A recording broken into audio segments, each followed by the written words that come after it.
I'm currently here at the Union waiting for session 1, starting at 9:30 a.m. It's around 9 a.m. right now. I'm planning on going here because I support Puerto Rican statehood. I bought this here at the Union Square because today's going to be a long day.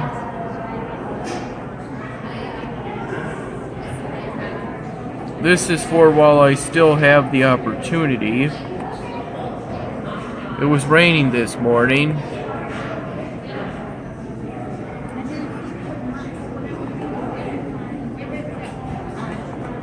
$809. This is the Elasticult obelisk I have.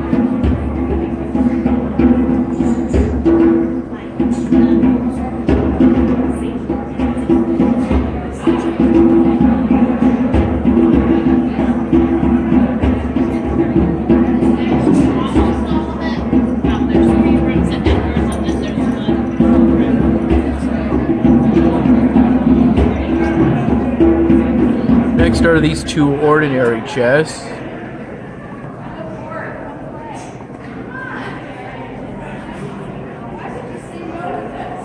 I used to have 219 keys, then I spent 200 on 4 legendary chests. It didn't get any gold out of it. Despite that though, I have quite a bit. I think I'm getting pretty close to my goal of getting an expensive skin for my stormtroopers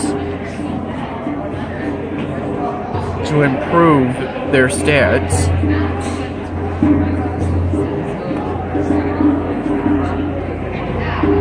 I believe higher level players recommended the Rodin skin over the Templar skin for the stormtroopers. Of the two you can get for the most gold.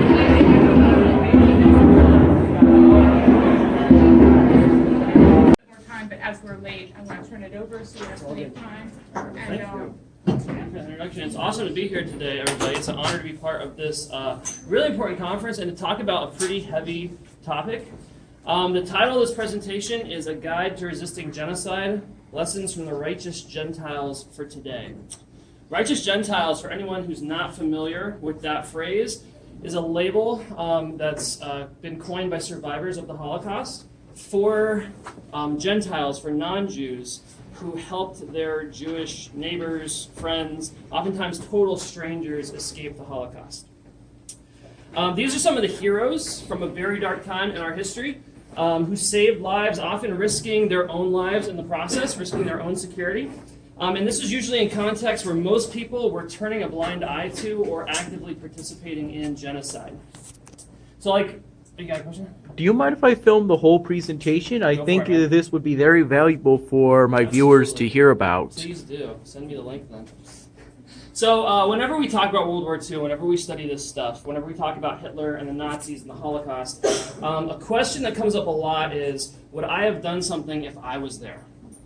If I was alive in the 1930s, the 1940s, would I have done something? Would I have spoken up? Would I have taken action?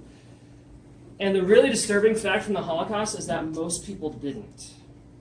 Most people didn't act. Most people didn't do anything. Most people turned a blind eye to what was happening in their very own communities and their own countries. And just purely as a human being, that scares the hell out of me. Because I like to think that I'm a good person. I like to think that I care about equality and mercy and justice. I'd like to think that certainly I would have done something, but I'm also not naive. And I'm willing to bet that most of the people who turned a blind eye to the Holocaust or worse probably thought the exact same thing about themselves. So for the next 40 minutes or so, I want to talk to you about the righteous Gentiles of the Holocaust. The ones who didn't just sit by and watch as genocide unfolded in their midst, but who actually took action. And I want to talk to you about who they were, what made them different, a little bit of why they did what they did, And we do have a lot to go through, so I want to encourage folks to write down questions as we go. If I plan this out right, we should have 20 minutes at the end to really have some good discussion and Q&A. Before we dig in, though, I think it's important to acknowledge why this topic is so important right now. Anyone recognize this picture? See this on the news a couple years ago? Do you know where this was taken? Yes, this was taken at Charlottesville, I believe, Virginia.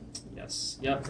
And it's a picture from the Unite the Right rally, but really it was pretty much an alt-right rally of the most extremist elements Yes. of the right wing. Absolutely. Hate is on the rise, in a nutshell. In our country, around the world, the Southern Poverty Law Center, which is a civil rights advocacy group, they track the activities of hate groups. They've currently identified 1,020 active hate groups in the United States.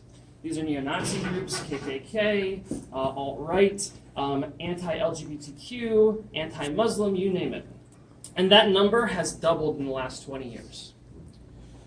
People are increasingly becoming radicalized online. We've seen that with some of the active shootings that have happened in recent months and over the last couple of years, motivated by hate, motivated by anti-Semitism, Islamophobia. We've also seen very public demonstrations like these of white nationalists. People chanting stuff like "Jews will not replace us" and "Blood and Soil," which is an old Nazi slogan. Basically, people who 20 years ago would have worn white hoods over their heads when they do this are now marching in the street carrying torches, faces uncovered. And the problem is even worse in parts of Europe. Over the last few years, nationalist parties, far-right parties, fascist-leaning parties have gained seats in a number of parliaments across the continent of Europe. And while we're not at a Holocaust-level moment yet, if we wait until we get there to learn some of these lessons, it's going to be too late. This is part of why I think this topic is so important right now. Another one is far more personal. So, as was announced at the outset, I'm a theology professor and a pastor. Most of my adult life has been devoted to teaching religion, practicing religion, shaping people of faith. And it troubles me very deeply as a Christian to see white Christian nationalism on the rise. A lot of these folks at this rally had crosses that they were carrying with the torches. And we all know that the Holocaust was religiously targeted. The Nazis were trying to wipe out the Jews. They killed over 6 million Jewish people. But something we often forget is that the Holocaust also had some religious motivations underlying it. The Holocaust could, in a very real sense, be interpreted as a hate act carried out by Christians against Jews. I'll say that again. A hate act carried out by Christians, my people, against Jews. If you do a straw poll of most Christians today, most people sitting in the pews of my church, ask them for words to describe the Nazis, Christian probably wouldn't be one of them, but it really should be if we want to learn some of these lessons. If we care about learning lessons of history, we need to learn this stuff. Because the Germany that produced Hitler, as we're going to see in a couple moments, was a very monolithically Christian nation. Most Nazis identified as Christian, and the Nazis used religion as fuel for their movement. And if we don't learn these lessons from the righteous Gentiles now, if we don't learn what made them different, what made them stand against the crowd, we are not going to be ready when it happens again. So with that really heavy opening, let's dive in. I want to look a little bit at the religious landscape in Nazi Germany because the numbers kind of speak for themselves. So in 1933, when Hitler took power, this was basically the breakdown. And these are estimates from the U.S. Holocaust Memorial Museum. About 67% were Protestant or had Protestant backgrounds, 33% Catholic, less than 1% of the population was Jewish. We have better numbers from 1939, 6 years into Nazi rule, when Germany was 54% Protestant, 40% Catholic, 3.5% God-believing, Gutgläubig. This would be people who probably had mostly Christian backgrounds. They believed in God, but they weren't practicing. We might call that the nuns today, the people who have no religious affiliation. 1.5% atheist and 0.3% Jewish. Does anyone know, history quiz, why the Catholic number jumped so much between 33 and 39? Does anyone know what happened in between 33 and 39? No history major? Sorry, I'm not a history major. Maybe I could okay. take a guess. What's your guess? Perhaps maybe the Pope made a visit. Oof, that is so wrong. I'm sorry. It's okay.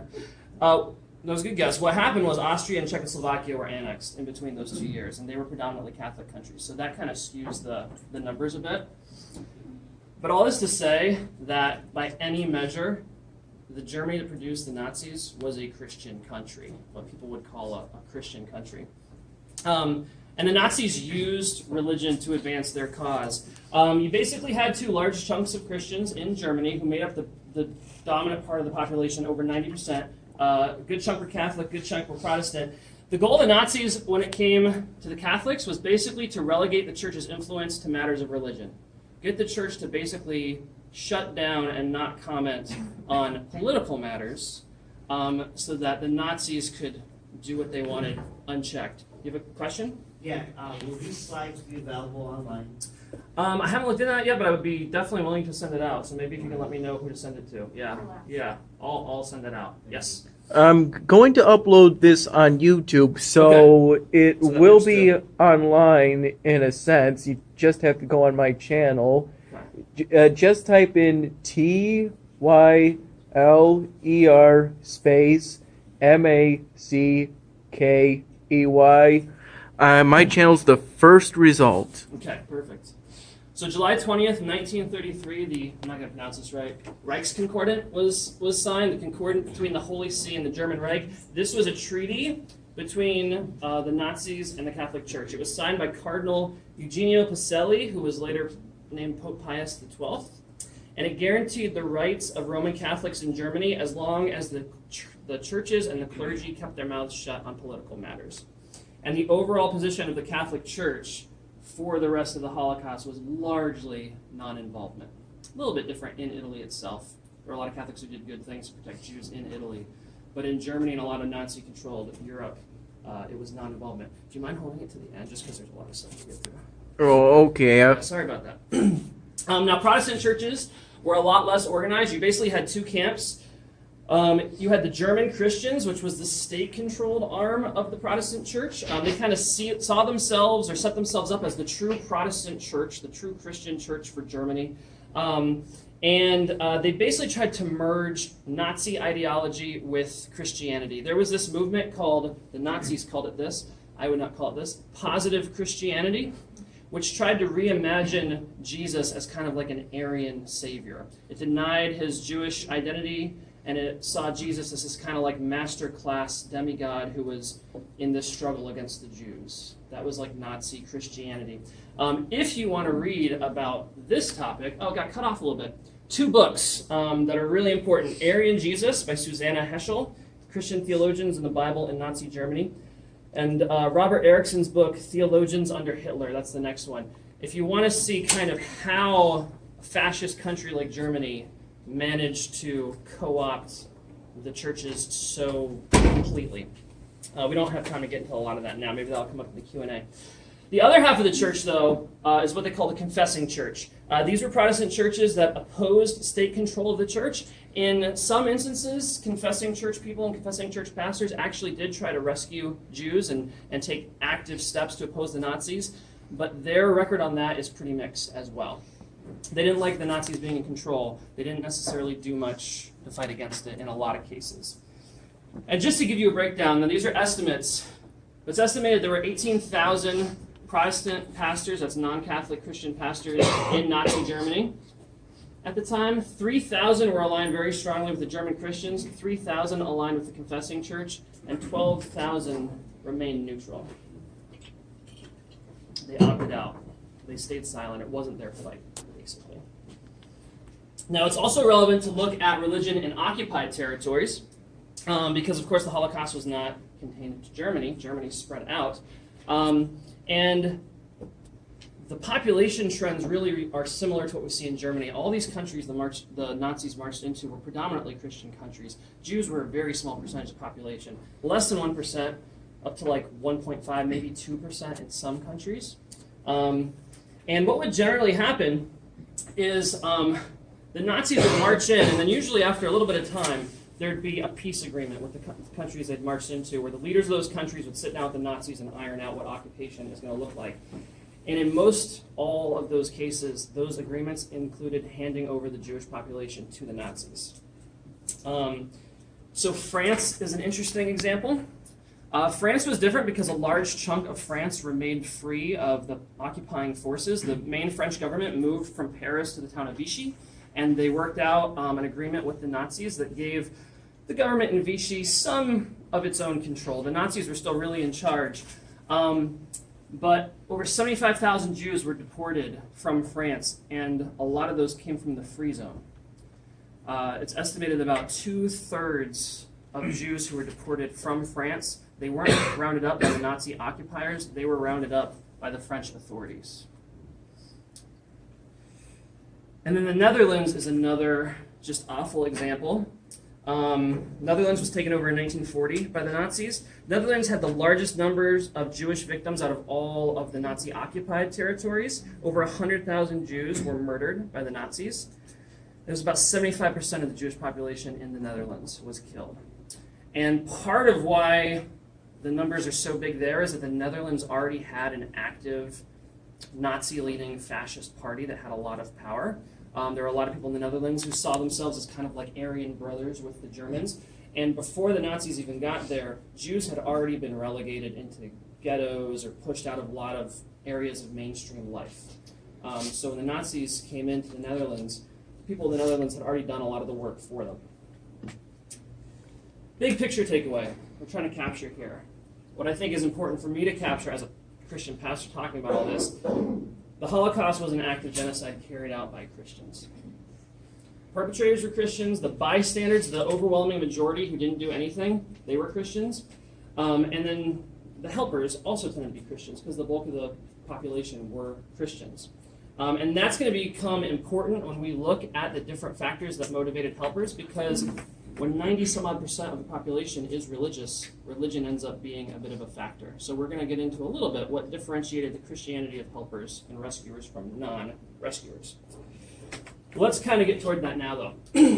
So understanding the righteous Gentiles. I should say for the rest of this presentation, a lot of these pictures in the background are going to be pictures of the righteous Gentiles. If you Google Yad Vashem, it's Yadvashem. That is the Holocaust Museum in Israel that gives out the honorary title of Righteous Among the Nations or Righteous Gentiles. They've got a lot of the pictures and the stories of these folks, which are pretty amazing stories. So Righteous Gentiles is an honorary title, like we already talked about, bestowed on non-Jewish rescuers who risked their lives to save Jews in the Holocaust. These are the people who hid Jewish folks in their homes, maybe in a basement, who helped Jews escape the country, or helped in some other way. We're talking about people like Oskar Schindler. If you've seen Schindler's List, if you haven't seen Schindler's List, what are you doing with your life? I know most of you probably weren't alive when that came out, but it's still a really important movie. Oskar Schindler, if you don't know, he was a member of the Nazi Party who ran a factory, and he saved Jews by employing them in his factory so that they wouldn't be sent to the death camps. He saved over 1,200 people. There are 4 criteria for being recognized as a righteous Gentile or righteous among the nations. You have to be nominated by a Jewish person, usually a survivor or the family member of a survivor. If you helped one of your own family members or a Jew who converted to Christianity, that's not recognized. Your assistance had to be repeated or substantial. If you just did a little thing, you wouldn't be considered a righteous Gentile. You really had to go out of your way to help. And assistance had to be given with no financial gain expected in return. As of this is a couple years ago, 2017 is what I found numbers for. The title had been awarded to 26,513 people from across Europe. Top countries, and there's not going to be a quiz on this, I'm just trying to give you an idea. Talking 7,000 people from Poland, 5,600 from the Netherlands, 4,000 from France, 2,500 from the Ukraine, 1,700 from Belgium, and no other country cracks 1,000. To give you a sense of what a small minority this was, Germany had about 68 million people at the height of Nazi power, and there were 601 recognized helpers, rescuers from Germany. Now, exact figures will probably never be known because there are a lot of people who didn't survive to tell the stories of who rescued them, but most estimates put it between 50,000 to 100,000. And so we're talking about millions and millions of people. It is a very, very small segment of the population that actually did something. Now, one side effect of that small population, probably the only positive side effect, is it makes them a bit easier to study. And a lot of research has been done on these righteous Gentiles and what made them different. An outpouring of studies since the 1970s. There's two that I'm going to be primarily drawing from. I actually have the books here. As long as you're doing that, can I Yeah. play the age card and use your chair? Yes, please. Thank Sorry. you so much. Go for it. Okay. My coat, please do. No, I don't need your coat, but I'll sit on the chair. Yeah. Thank you. No worries. Two studies I'm going to be primarily drawing from, where a lot of the data in this presentation comes from. The Altruistic Personality by Samuel and Pearl Alliner, which came out in '88, and Righteous Gentiles of the Holocaust by David Gushee. These are both, if you're interested in this topic, these are must-reads. And there's a lot of other studies, but these are two really solid ones.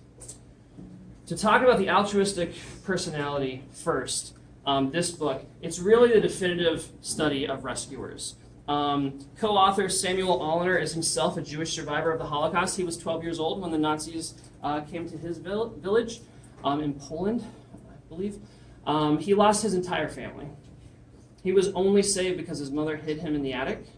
And for a long time, they had been shoved into this ghetto where there wasn't a lot of food. And so he would sneak out at night, go to the village next door, and beg for food. So his mom hid him in the attic. The whole village was taken and executed in the woods. He was the only known survivor. And so when nightfall came, he did what he always did. He ran into the next door village. And there was a nice woman who knew him because she'd given him bread. And she took him in. She presented him as a Catholic orphan and saved his life. And then he grew up to be a sociologist and actually studied with the people who did this, who helped, which is pretty awesome. This book is based on extensive interviews with about 436 rescuers from across Europe, Poland, Germany, France, and Holland. They also interviewed 126 non-rescuers, people who didn't help, and 150 Jewish survivors. This is by far the largest study of its kind. They did extensive interviews, survey, looking in all different elements of people's lives and identities and personalities, trying to figure out what distinguished the helpers from the non-helpers. And two goals, I kind of touched on this already.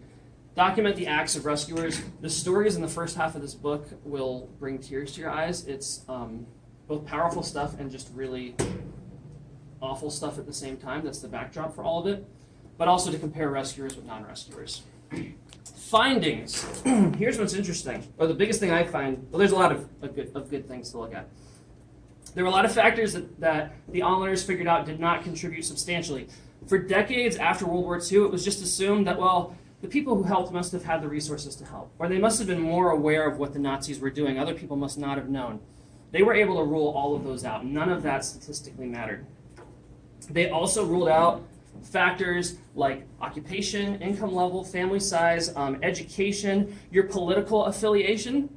So like people who weren't Nazis were just as unlikely to help as Nazis, which is pretty wild. And also religious affiliation, stuff like that did not make a statistical difference. What the Alliners found, personal relationships with Jewish people across the board was the biggest factor. And we're going to delve into that a little bit more when I kind of combine these two books. But basically, rescuers were more than twice as likely to have had meaningful relationships with Jews. And that's huge. We're going to touch on that more in a minute. And they also found some interesting stuff when it came to upbringing. Rescuers tended to grow up in homes with parents who set very high standards for them, very strict parents, but who didn't use physical discipline. They didn't hit them, they didn't beat them, which is kind of interesting. So if you're a parent, or if someday you plan to be a parent and you want to raise your kids to resist genocide, maybe don't spank them, would be one takeaway from this. Not as big as the personal relationship factor, but it was still statistically significant. And then personality traits that the Alliners kind of connected to how people were raised, greater empathy, greater compassion, things like that. And then another key finding that I think is really important, 2/3 of rescuers had to be asked to help. Only about 1/3 of the people who did something took it upon themselves independently to do it. The other 2/3 were asked. Someone reached out to them and asked them. And usually it wasn't a Jewish person, it was usually an intermediary of some kind. Because when this stuff is going on all around you, when there's a genocide being carried out in your midst, it's easy to assume that you're the only one who thinks this is wrong. And I think this really highlights the importance of allies who spoke up and said, hey, can you help this family? Can you help this person? That made a huge difference. I want to talk about this book too before I kind of combine some of their findings and work through that. So, Righteous Gentiles, the Holocaust, 2003, a little bit more recent. David Gushee is a Christian ethicist. He draws largely from the Alleners data and from about a dozen or so other studies into rescuers. He also looks into a lot of primary sources that were left behind by kind of non-rescuers and rescuers, so like official writings, letters. He goes through like church bulletins from both Nazi churches and resistance churches and kind of compares what songs were they singing, what passages were they preaching on, and things like that, which is interesting. And his interest, just kind of personally, is a little bit closer to my own in this topic. One, big part of the goal of this book is to take ownership of the Holocaust as an act of evil carried out by Christians, because Christians have still largely not taken ownership of that. And also investigate the religious factors that differentiated rescuers from non-rescuers, because again, you're in a setting where 97% of the population is religious. So Gushee was interested in, is the Christianity of the rescuers any different from that of the non-rescuers? Let's look at some of what made the Righteous Gentiles different. Here I'm really bringing together the two books. 3 big dominant factors: relationships with Jewish people, the relationship between one's national identity and religious identity, and fervency of religious practice. I'm going to go through each of these in some detail. By far the biggest difference maker, if you hear nothing else today, hear this. Rescuers tended to have meaningful, authentic relationships with Jews before the Nazis took over. This was by far the biggest factor. We're talking an exponential difference. People who were employed by Jews, who had Jewish coworkers and friends, people who had family members who had married Jews, or who had a childhood friend who was Jewish. That was the single biggest factor. And that seems kind of obvious, right? Like that's intuitive, no shit. Of course, the people who had relationships with Jews would speak out during the Holocaust. But I don't want to overlook some of the important elements of that. 2 important observations. Most non-Jews in Europe did not have meaningful relationships with Jewish people prior to the Nazi takeover. We could do a poll in here. We could pick some marginalized group in our own country and raise hands if you have a meaningful relationship with them. I don't want to do that because I don't want to put anyone on the spot, but my guess is there might not be a lot of hands. And if you look through your own life, the people you have meaningful contact with on a regular basis, if there aren't a lot of people in there who don't think like you are probably not ready, statistically speaking, for when this happens again. And then also, the second one is also really big. People who had meaningful relationships with Jews didn't just help the Jews they knew. They were exponentially more likely to help any Jewish person. And this gets into this idea called the boundaries of moral obligation. Human beings cannot possibly invest ourselves in every instance of suffering we encounter or that we see on the news. We just can't do it. For the sake of our own health, for the sake of our own sanity, we set boundaries. Generally, whatever happens to you is the most pressing, the most important, then maybe your close family, extended family, friends, neighbors, acquaintances, on down the line. If my best friend comes up to me in the middle of the street with an emergency, I'm probably going to do what I can to help them. But if it's a total stranger, I'm not going to be as moved to action depending on the emergency, right? This makes sense? Good. And because rescuers had meaningful relationships with Jewish people before the Nazis took over, Jews were included in their boundaries of moral obligation. The Nazi propaganda campaigns that presented Jews as inhuman, as enemies of the state, weren't effective on the rescuers. A personal example I'd give from my own life, which I think is pretty relevant right now, would be undocumented immigrants. I grew up not really knowing any undocumented immigrants. Most of my neighbors, my friends, I didn't know undocumented immigrants. And so for most of my life, at least most of my childhood, the things that undocumented immigrants go through was not even on my radar. I wasn't even aware of it. Then when I was in seminary, I got a side job working on a tomato farm. It was in the summers. I worked out in the fields with migrant laborers, many of whom were undocumented. I got to know them. I heard their stories. I remember days when there were a lot of workers. There'd be one or two workers who were just gone. They were just missing. And no one would want to talk about what happened. But immigration had come for them. And just kind of the darkness and the shame and everything that came with that. I lived in Los Angeles for 7 years before moving out here to this lovely weather. When I was in LA, I had neighbors who were undocumented. As a professor, I had students who were undocumented. I had coworkers who were undocumented. I care a lot about what undocumented immigrants are going through now. They are in my boundaries of moral obligation, but it took those personal relationships to get them there. So, like, when we think about what's happening at our own border, family separations, and we see so many Americans who don't bat an eyelash at that, that should disturb us, but it shouldn't surprise us. Because of course they don't. They don't have that personal connection. And so, like, to apply this, there's a couple ways that I would kind of learn from this. So, like, as a pastor, being involved in churches, is our religion pushing us to expand the boundaries of moral obligation, or is it reinforcing kind of the walls that we've drawn? That's a really important question for houses of worship to wrestle with. For a college, a secular college setting like this finding is huge because this should be a laboratory for facilitating those kind of meaningful relationships and encounters. A diversity conference like this is a really important step toward that goal, but it's not enough. It's not enough to just hear talks and to learn. It's good to become more culturally competent, please do, but you need to invest in relationships with the other. And if there are intentional ways the college is doing that or could do that more, that would be huge. So that's this piece. Second one, national identity and religious identity, the relationship here. This is fascinating to me. So we all have different identities, different kind of boxes that we draw from in terms of how we identify ourselves. National, religious, education, race, gender, you name it. And the Alleners found most of those identities on their own weren't significant factors. It didn't make a big difference if someone was Protestant or Catholic, or if a person was Christian or atheist, or what have you. But Gushee looks into the relationship between these various identities and how they intersect, and he discovers something that's pretty big about the connection between national identity and religious identity. There's basically three ways these two can intersect. Two of them proved completely useless in preventing genocide, and one was actually pretty effective in moving people to act. The first useless one was conflation. This is where your religious identity and your national identity is linked. This is where, like, being a Christian is just part of being a good German.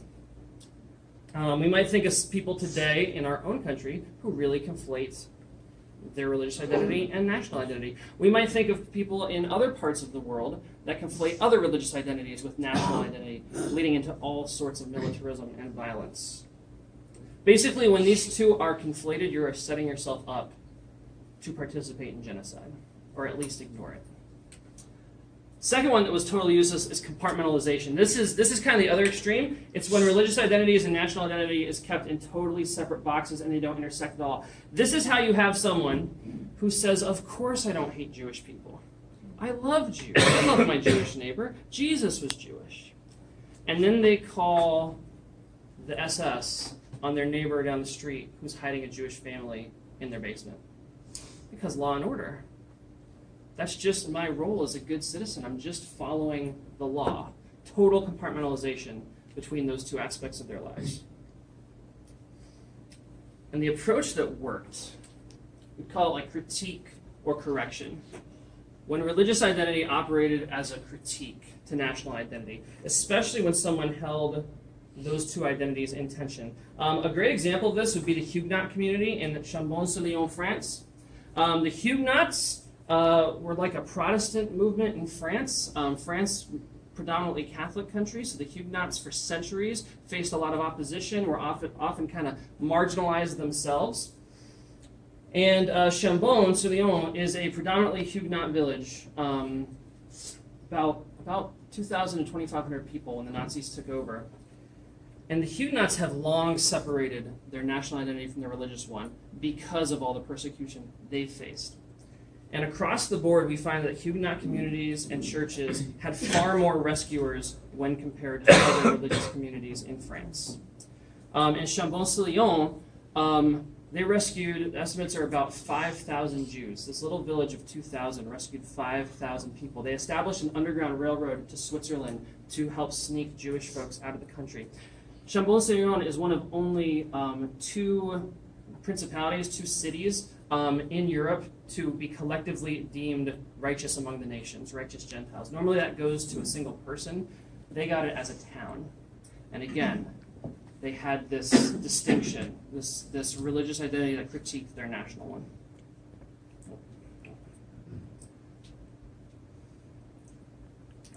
Well, look at this next one, fervency of religious practice. So I want to make sure we have time for questions and dialogue.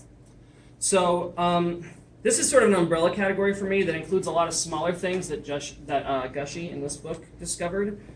He separates them out, but I kind of think they all basically fall under this. Again, we're comparing Christian rescuers to Christian non-rescuers because that was the population. But generally, the rescuers had greater knowledge of the Bible, especially teachings about compassion and love and the roots of Christianity in Judaism. Had a religiously rooted belief in the sacredness of all life. They had a deeper sense of connection to the spiritual realm and a perception of God being active in their midst. There's this one story of a woman who, there's a knock at her door, she opened the door, and there was a baby there. And she could tell from the baby, from how it was dressed, that it had been smuggled out of a Jewish ghetto nearby. And she said that she believed God put that baby on her step. She could not help that child. Again, there's sort of this like weird religious thing. And then also greater practice of various disciplines, things like prayer, study of scriptures, confession, church attendance.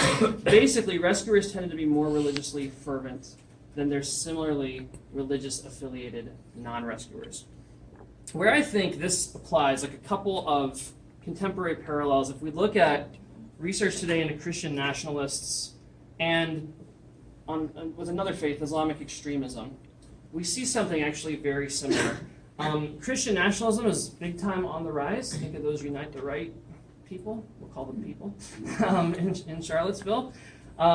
Yet when they've been studied, we're learning more and more that their levels of actual religious practice and commitment tend to be lower than non-radical Christians in that case. So like your average KKK member, on average, attends church less than your average Christian. And similarly, if we think about like radical Islam, the hijackers on 9/11, by and large, did not come from devout Muslim households. Most of them grew up in nominal religious households. That's where you identify with the religion, you maybe celebrate some of the holy days, some of the practices, but it doesn't really intersect with your life. ISIS would be another good example. The kids, the young adults in Europe who went off to join ISIS, most of them came from nominally Islamic homes, not devout, practicing religious homes. Some even came from nominally Christian and secular homes, which is fascinating. And they were radicalized online. So again, just to kind of summarize a lot of this, this guide for resisting genocide, and then hopefully we can dialogue through some of this because we've got a good chunk of time. Many of the factors we'd expect to make a difference, things like income, education, religious affiliation, political affiliation, things like that, did not make a statistical difference. Rescuers tend to have parents who held them to high standards without hitting them. Don't spank your kids. Most were asked to help by someone else. And then these that I would kind of identify as the big three. Rescuers had meaningful relationships with Jewish people before the Nazis took over. Their boundaries of moral obligation had already been expanded to include Jews, the other. Their religious identity served as a critique and corrective of their national one. And rescuers of faith tended to be more religiously fervent when compared with non-rescuers of faith, of the same faith. These are basically the factors, based on the research, that differentiate the righteous Gentiles of the Holocaust from everyone else. If we're looking for a guide to resisting genocide and hate in our own day, I think there's a lot that we can learn from there. That's all I actually have, though. So please, questions, dialogue, discussion. Yeah, we do, thank you. We have, I think, almost half an hour Yeah. for questions, so it'd be great. Do you think you have questions you have? And I do want to say right away, because it is so packed, if you did not get a chance to sign in, you need to go, yeah, okay. Yeah. If you pass it that way, I appreciate it. Yes, question. Do you think the frequency of doing acts of selflessness, like maybe donating to charity organizations and donating blood. Do you think those statistics that had any factor? So that's not something that came up, at least in the Alliner's research. I'm not sure how donating blood worked in the 1930s or 40s, but do you know?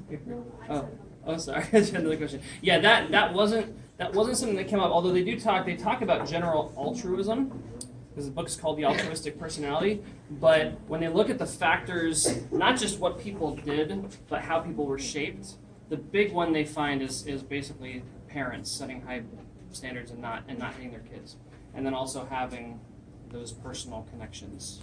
Those were the big ones. So they'd probably be getting into what would drive someone to donate more to charities and to give blood or something, I would think. Yeah. How did this topic interest you? Like, how did you find it? Yeah. Oh, that's a great question. So, so I share a little bit about like the personal piece of this. I also grew up. So my dad is one of 4 boys, and all of his brothers married Jewish women. So I grew up going to bar mitzvahs and bat mitzvahs like every couple of years. Studying religion, you learn a lot about especially the connection between Christianity and Judaism. But if I had to highlight anybody, and his picture does make it in here, let me find him. One of my personal heroes is this guy. Come on, I know I can get to his face. This is Dietrich Bonhoeffer. Has anyone heard of Dietrich Bonhoeffer? Nobody. That breaks my heart. Bonhoeffer was a pastor and a professor, so of course I look up to him. He had landed, I think this was in like the late 20s, early 30s, a really cushy, tenured teaching job at Union Theological Seminary in New York City. So he's German, but he immigrated before the Nazis took over to New York City.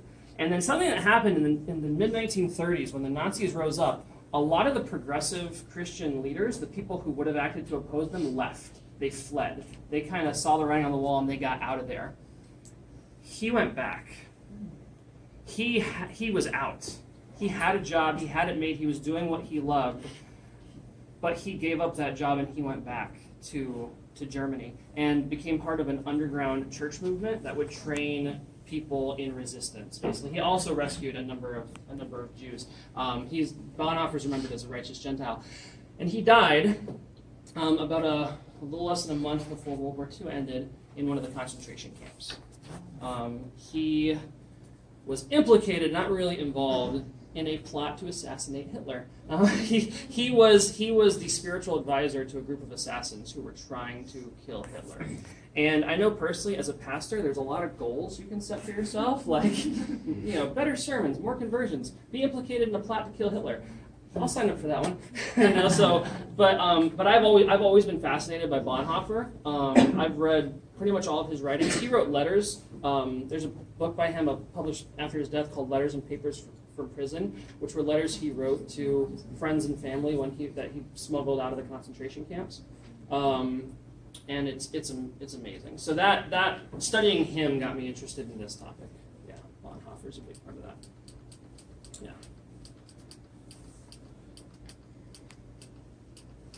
Try to just go back to the end. Someone else has a question, just shout it out. Yeah. Okay, Yeah. so I guess my question is like what everything like we're seeing today, like I know everyone is kind of very divided on like the political agenda and church and state and everything like that. Like what do you suggest like to like calm everything down? Like when To what? What do I like, suggest? I guess like calm everything down. Not like Yeah. not saying that everyone needs to like have the same opinion, but like Yeah. everyone going out and like especially your first picture you showed, like things like that, like obviously we know those aren't right. And I just don't know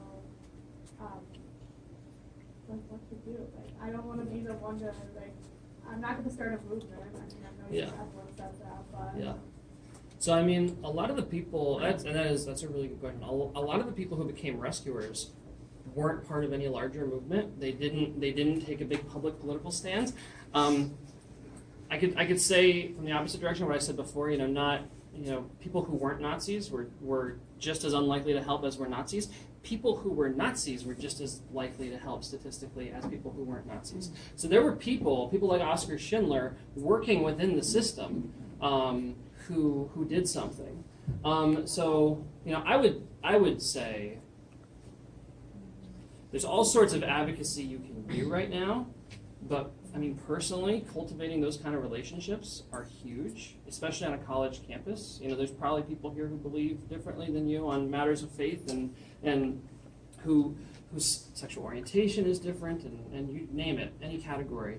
You should be making those relationships now, because I will tell you, I'm 34, so I've been out of college for a bit. As an adult, it gets harder to maintain those relationships. It's really easy to kind of get ourselves in our own little cultural bubbles. So that would be big. And I'm a big fan of advocacy. So maybe start with a cause that moves you, that you care about, and look into what you could do about it. Because when the next thing like the Holocaust happens, when the next genocide happens, you want to be well practiced at advocacy and things like that. So if there's a cause you care about, invest in it now, I guess would be my, yeah. I know you come from a religious perspective, Yes. and this guide that you give, two of the points, the fervency of religious practice and the using your religious identity to critique the national identity. Out of those, and the third, the close relationships, the offensive relationships, only one of those is non-religious. So I guess what I'm asking is, how does this guide kind of translate to increasingly non-religious To a world? non-religious world, yeah, that's a really good question. So part of what, because I wrestled with a question kind of similar to that. Even in a secularizing world, the bulk of most populations still identify with some form of religion. So we don't have the data of a genocide carried out in a totally secular setting. I wonder if there are parallel ideas, parallel practices for non-religious people that would have the same effect. We don't know because we don't have the data to study it. But so Gushy, this guy, looks into religious identity connection to national identity. What about being part of some other group? You know, I mentioned the Huguenots, who were historically persecuted in France. You know, would a historically marginalized group in the US or in Europe today that's not necessarily religious, would they be more likely to take action when some other group is getting wiped out? I think the possibility is there. We just don't have the data to actually look at it, and that's part of the struggle with this. Is we're looking at a population that's like 97% Christian or 94% Christian, which it's good in a sense that you see kind of what kind of religion inoculates you against certain, maybe not inoculates is not the right word, but against certain evils. But it doesn't really help, you know, outside of that. Yeah. For those who aren't statistically ready for if the next genocide should occur to help, how do they get statistically ready? What steps do you recommend one takes? Yeah. So similar idea. You want to, as when I spoke to the young woman toward the back of the room, you want to be investing in those kind of relationships now, building those relationships.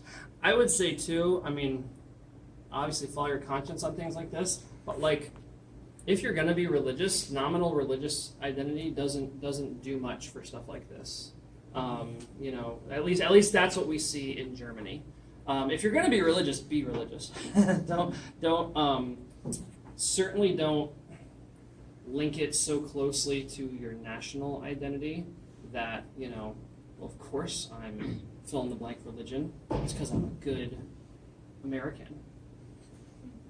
Don't do that, because you are setting yourself up to be sucked into the whirlwind of genocide. But yeah, that would be some of what I would say. Sorry, hand in the back. You refer to when the next genocide happens. Yeah. Do you have any examples or kind of thoughts of what it will look like?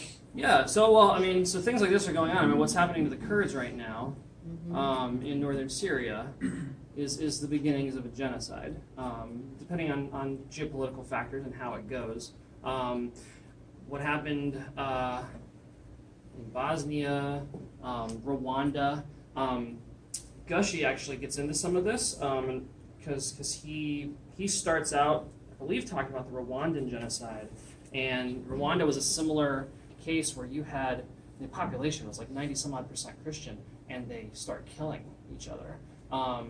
You know, so genocides like this have happened.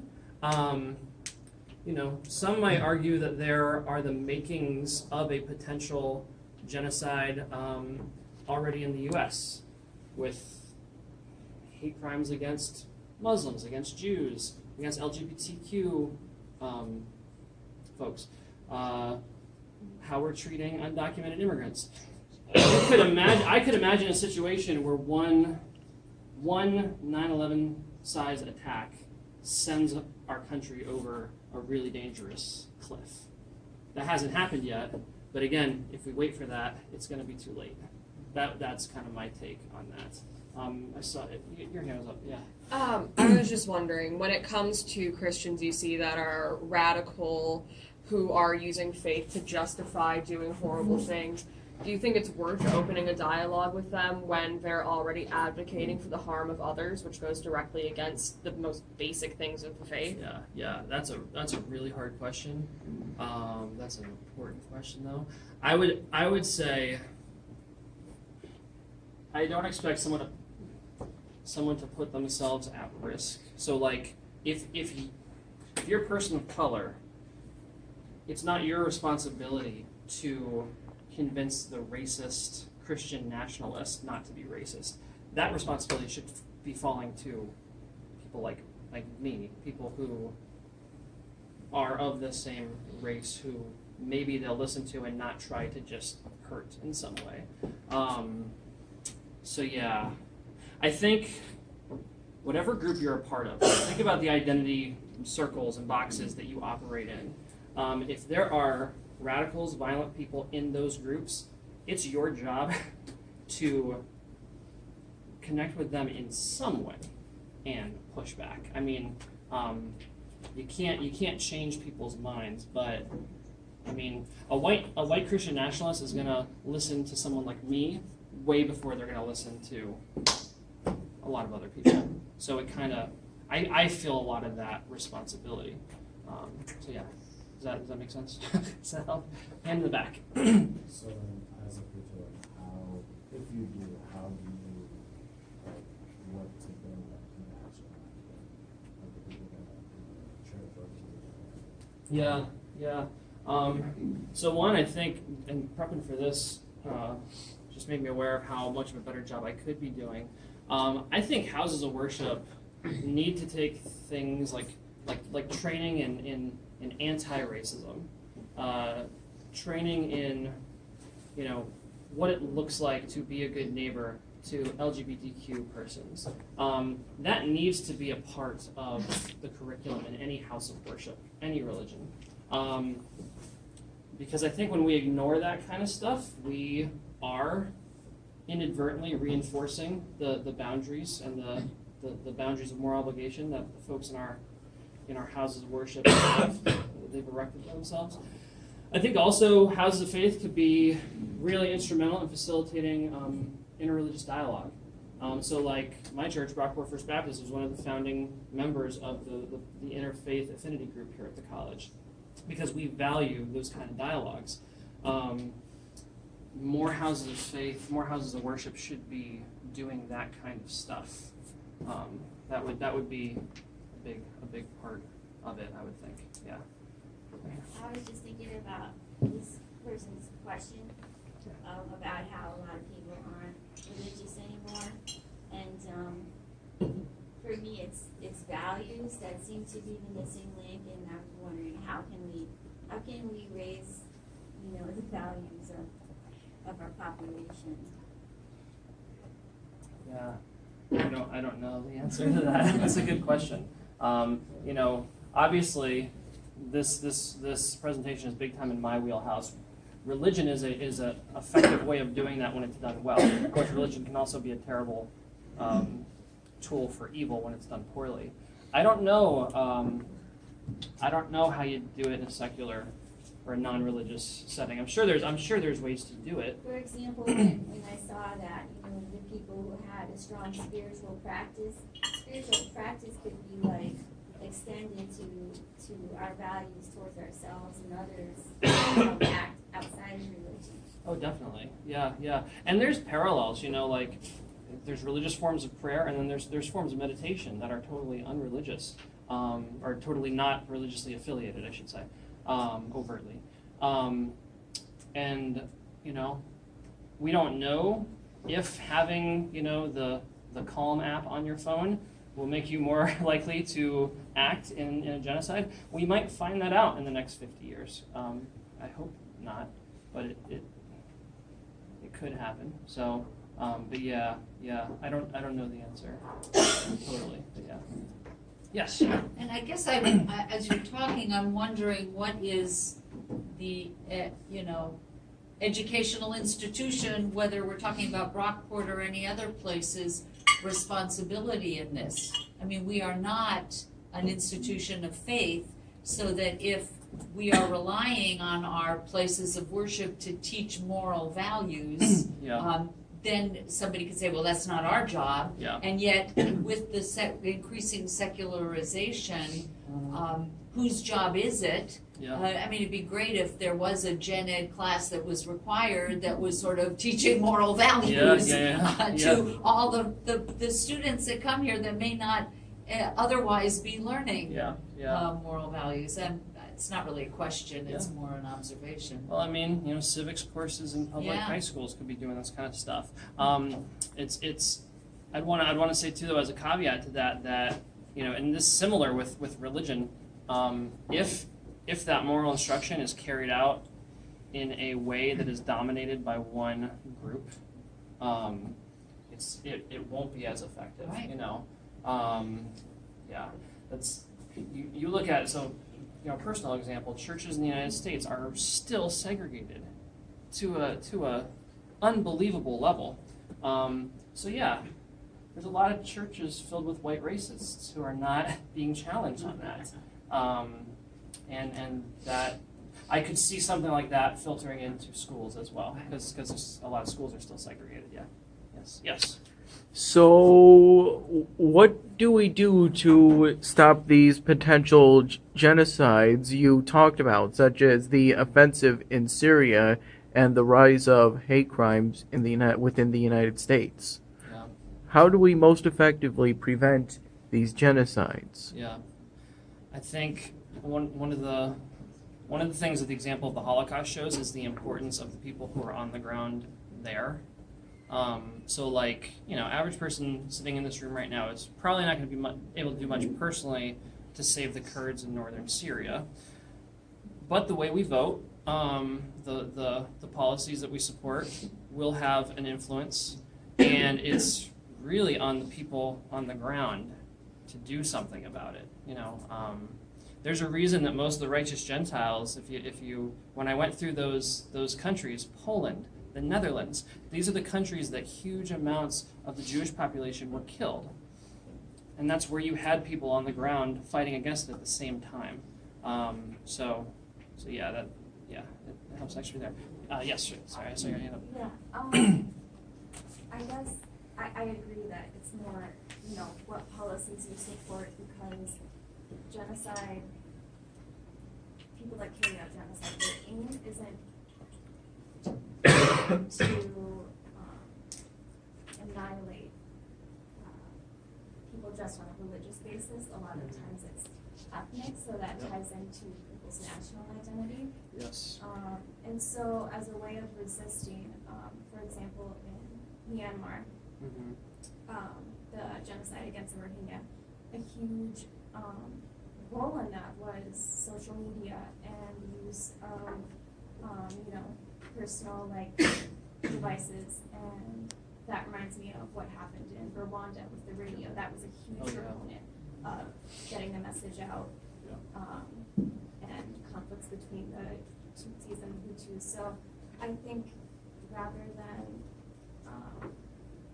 just focusing on compassion between people, I think it should be more supporting policy, and because it's state-sponsored violence most of the time that is contributing to these problems. I agree. I think too it's important to see the parallels. So the Nazis didn't just swoop into some sort of utopia Germany in 1933 and turn it evil. Jewish folks had already been the subject of all sorts of hate and marginalization. So like when we see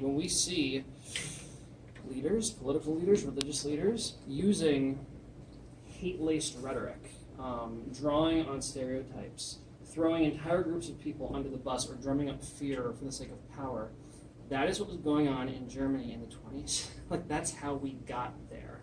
And again, I don't think, we're not at that tipping point yet, but I don't think it would take much to get us there. Every genocide is different. Every place is different. I don't know how we would react, but I don't think we're ready. That's my big thing. I saw your hand. Yeah, I was thinking, why do you think parenting was a statistic that stood out in this study? Yeah, so I think some of that, and this is where the Alliner study has gotten some criticism. So Samuel Alliner was a sociologist. Pearl Alliner, she studied and taught education. And you can actually look, they have the questionnaire that they used in here. There were a ton of questions about how people were raised. That was something that they were very interested in. And so it's not as surprising that they found stuff there. Whereas when it came to religious practice, they only really asked about religious affiliation. Like that was the main, and some stuff about religion in childhood. And it took other people coming in and studying to ask different questions. So I think they found that in large part because that was a lot of what they were looking for, and so they did find something substantial. And they traced that to upbringing of children, and especially how rules were enforced and how discipline was enforced, shaping the altruistic outcomes of adults was basically the idea that the way your parents shaped you, disciplined you, kind of determined how compassionate and how open to the other you were as an adult. If they hadn't been asking those questions, they wouldn't have found that. So yeah, I thought I saw a hand in the back. Maybe not. Did someone raise their hand in the back? No. If you got any other questions, yeah, go for it. I believe you said earlier that it would only take one 9/11 level attack to push the United States towards a dark path. That's what I'm worried about. Do you think if that were to occur, the United States would do something similar to a war with Iran and potentially spark a genocide? Is that your main concern? I worry more about, so you've already had travel bans, you've already had rising hate crimes against certain communities. What I worry about, I'm not like prognosticating, I don't know the future, unfortunately. But like, if 5,000 people die in a terrorist attack, especially I worry about how the Muslim community will be treated. If there's a act of Islamic terrorism that kills a substantial number of Americans, I worry a lot about how our society as a whole reacts and how our government would react. Because again, I don't, we already have the cages. We already have the places for locking people up. All you have to do is take out one group and put a different group in it. That's that, and that's a worry. I hope it doesn't come to that. Yeah. Sorry. Yeah. Are you concerned that something similar to China's re-education camps for the Muslim Uyghurs Yeah. would happen in the United States? Is that your concern? I don't know what it would look like. If you don't know about what's happening to the Muslim community in China, you should Google. I don't know how to spell Uyghur, but Uighur, I think. You should Google that because that is a genocide in the making as well. They're already killing people and harvesting organs and doing all sorts of awful stuff. I don't know. I don't know that we would do something like that in the U.S. My suspicion, based on our history, is that it would probably be more subtle and pervasive, just because that's how we tend to do racism. It tends to be sewn everywhere, so that it's hard. It's like a fish swimming in water. You don't even see it if you're not directly affected by it. I suspect it would probably look more like that, but I don't know. Yes. Just had a question. Do any of the books you read about talk about Norway? Because that's a country I think of as having, as a country, more successfully protected its Jewish population. Yeah, I'm trying to remember if it was Norway, or if it was. Yeah, so there were a couple of countries that were really successful. I want to say Denmark. Denmark, Okay. Saved- where everybody wore the stars. Yeah, Oh, yeah. I was wondering if it talked about Yeah. what helped shape those countries Yeah. that were. Oh yeah. So in Denmark, I can't remember the exact numbers, but I think something like 90% of the Jewish population in Denmark was saved. Part of that was it was only a 3-mile boat ride to get to Sweden and freedom, but part of it was too, Denmark was one of the only countries in Nazi-occupied Europe that had successfully integrated its Jewish population with the rest of the population in healthy ways. So when the Nazis took over Denmark and then announced a couple days before that the Jews were going to be, taken to the camps, the people of Denmark took action. They got their friends and neighbors on boats and got them out of there. That's one of the success stories. Italy also, ironically, fascist Italy under Mussolini, a surprisingly low number of Jews from Italy ended up getting sent to death camps. The one thing, and there might be others, that the Catholic Church did really well in Italy was they protected the Jews who were in Italy, which is huge. So yeah, those are two of the big successes. We've got like 5 minutes, so I just want to. Yes. I'm just curious. In order from most Jews saved to least, how would you rank all the countries of occupied Nazi Germany? Yeah, I don't have those statistics off the top of my head. Yeah. I'm assuming that Norway would be first, followed by Italy. Denmark. Denmark? Sorry, Oh, Denmark. sorry. Denmark, although I don't know total percentage of population, like raw numbers, I don't know, but in terms of like percentage, yeah, Denmark would have to be up there. Italy would be up there. Yeah. So, yeah. Yeah. What do you think countries that aren't the ones that are directly affected by a genocide happening can do? Because I know the United States basically put extreme restrictions on Jewish people coming into the country during World War II. Yeah. I mean, taking refugees is huge. We sent away boats full of refugees back to Europe who died in the death camps. So,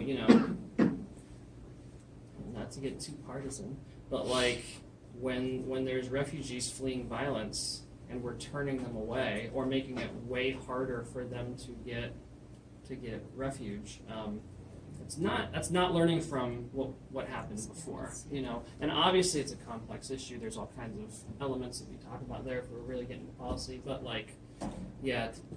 taking in refugees would be huge. I look again at someone like Bonhoeffer, who was safe. He was in the United States. He had it, and he went back.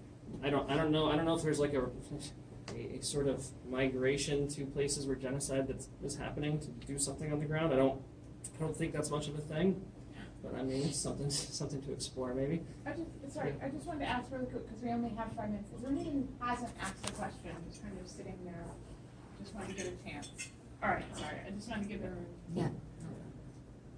Yeah. As far as like boots on the ground sort of movement,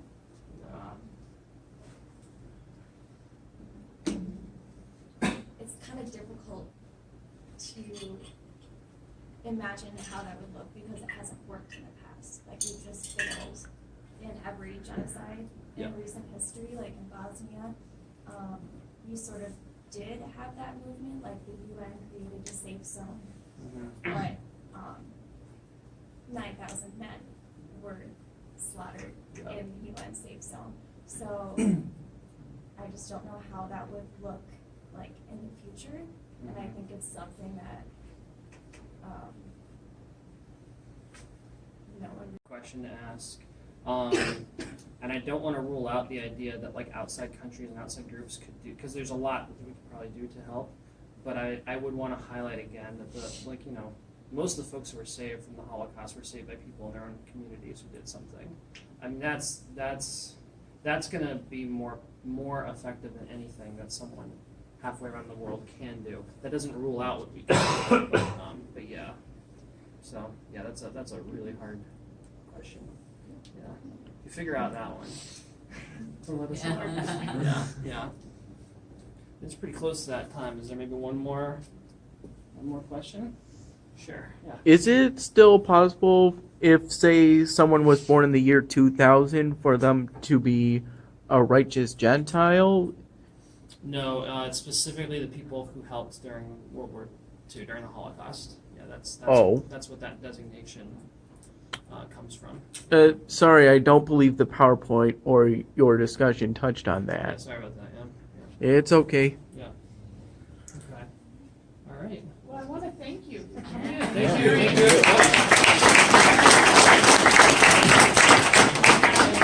Oh, yay, I get a bag. Awesome. Thank you. Very cool. Very cool. And yeah, I'll look into sending like the notes and all that. Whoever. And if anyone has to sign in, if it can be passed back, thank you. Thank you for the Yeah, presentation. thank you. Thanks for recording. No problem. Were all of my questions appropriate? I think so. I think I agree with you.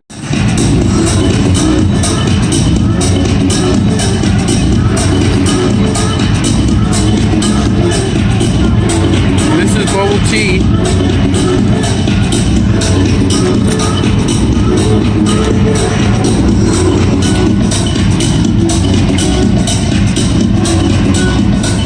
Thai iced coffee.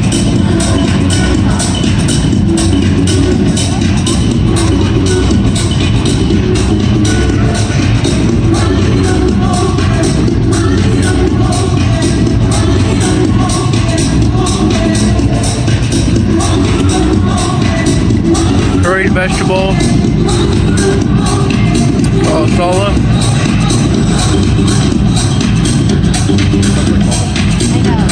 Chicken adobo.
Thank you.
bubble tea is pretty good. Good, I'm glad you like that. I like your Crocs.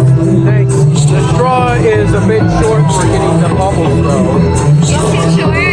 Yeah. That's funny. No one knew that when they cut the straws in half. Oh. How'd you get the bubbles? Did you just drink it? Oh, I can put more bubbles in here. Yeah, but I had to dump some of the ice out into another cup because it's kind of unusual to just eat the ice, so I did do that a bit. Gotcha. So less ice. Yeah. Yeah. Thanks. It's right down there with this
I was trying to do a high five.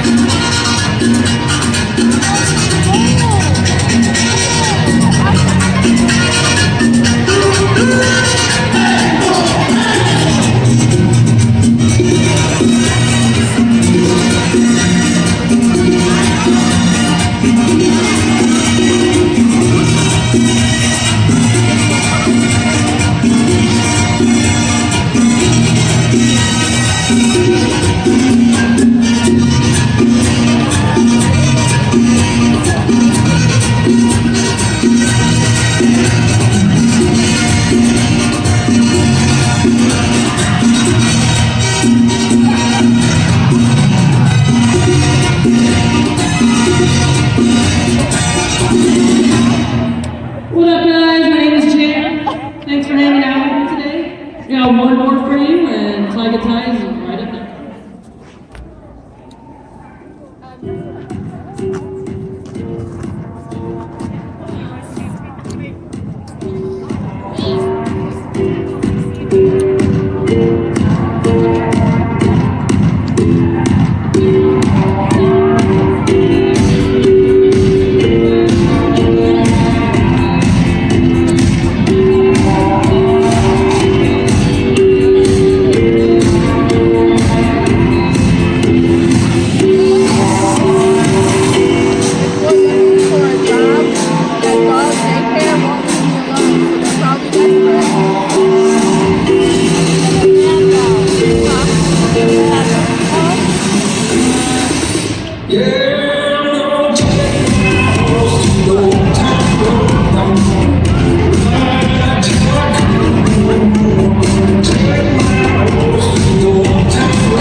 My phone's at 6%, and the keynote speaker presentation just about finished, and now autographs are being done for The Line Becomes a River, which was, I guess, this year's freshman summer reading program book. Hey, Junior. I'll be there for Friday to get my office hours in. Although I think this week I only have to do 3 hours because 2 days were canceled for break. Still nice to get in the office hours, though.